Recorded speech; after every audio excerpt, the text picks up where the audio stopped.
Հարգելի գործընկերներ, սիրելի հայրենակիցներ,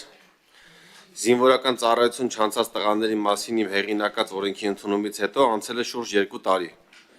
Այժմ ունենք արտասահմանում բնակվող եւ հետախուզման մեջ գտնվող ավելի քան 1200 հայրենակից տղաներ, ում 27 տարին լրացել է իմ նախորդ օրենքի ընդունումից հետո։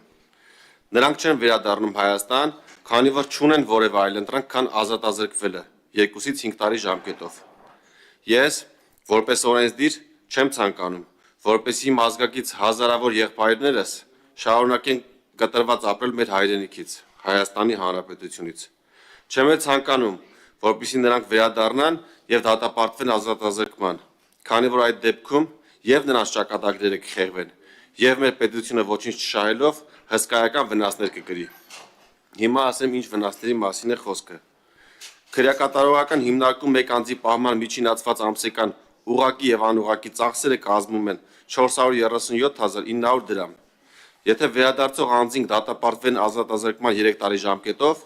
ապա պետությունը նրանցից ամեն մեկի պահման վրա պետք է ծախսի 15.764.400 դրամ։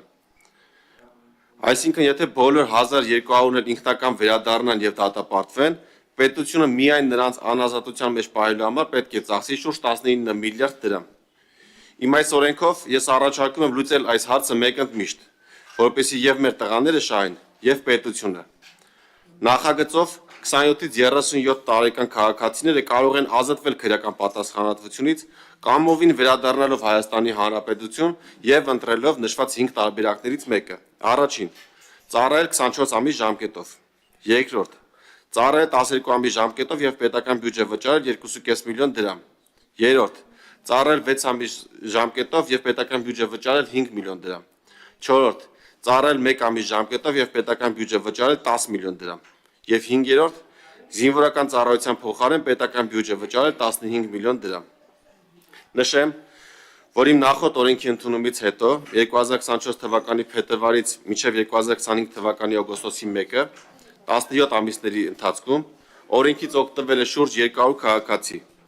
Նրանք վճարել եւ կամ ծառայել են զինված ուժերում, հաշվառվել պահեստազորում, պետական բյուջեի մուտքագրվել շուրջ 2 միլիարդ դրամ կամ 5 միլիոն դոլար գումար։ Սա նշում եմ օգոստոսի 1-ի դրությամբ, այժմ այդ թիվը անհամեմատ ավելի մեծ է։ Այսինքն ակնկալվում է, որ մեր հայրենակիցները կօգտվեն օրենքից, նրանց մի մասը կվերադառնա Հայաստանի Հանրապետություն, հսկայական գումարներ կմուտքագրվեն պետական բյուջե, որը կարող ենք ծառայեցնել մեր կարիքների համար, եւ նաեւ նրանց ճակատագրերը չեն շարունակի խեղված մնալ, նրանք չեն դատապարտվի կամ չեն շարունակի արտասահմանում մնալ այլ կարգավիճակով եւ կվերականգնվի նրանց կապը Հայաստանի Հանրապետության հետ եւ նաեւ կհամալրվի պահեստազորը։ Այսինքն կշահեն թե մեր արտասահմանում բնակվող տղաները,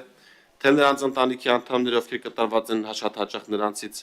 եւ կշահի մեր պետությունը, քանի որ նաեւ կկրճատվեն հետախուզվող անձանց հայտնաբերման, պահման, դատապարտման ուղղությամբ ծախսվող հսկայական գումարները, որ այժմ ծախսում ենք ոստիկանության, դատախազության, քննչական կոմիտեի, պրոբացիայի ծառայության, դատարանների եւ այլ պետական կառույցների աշխատակիցների այս ուղղությամբ տարվող աշխատանքների ուղղությամբ։